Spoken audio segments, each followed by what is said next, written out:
स्वामी ओम जय जगदीश हरे जय श्री राम। क्या बात है।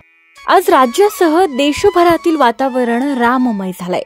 अयोध्येतील श्रीरामाच्या प्राणप्रतिष्ठेच्या उत्सवानिमित्त सर्वत्र उत्साहाचं आणि जल्लोषाचं वातावरण आहे।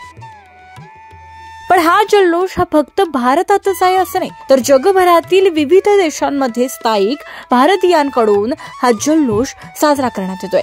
याच निमित्तानं लंडनमध्येही दिवाळी साजरी होतेय।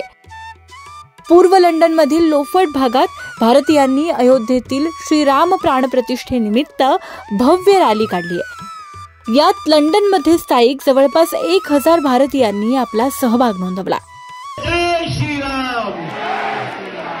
ढोल ताशांचा गजर, जय श्रीरामच्या घोषणा आणि फटाक्यांच्या आतषबाजीसह आकाश कंदिलांची रोषणाई या रामभक्तीनं लंडन अगदी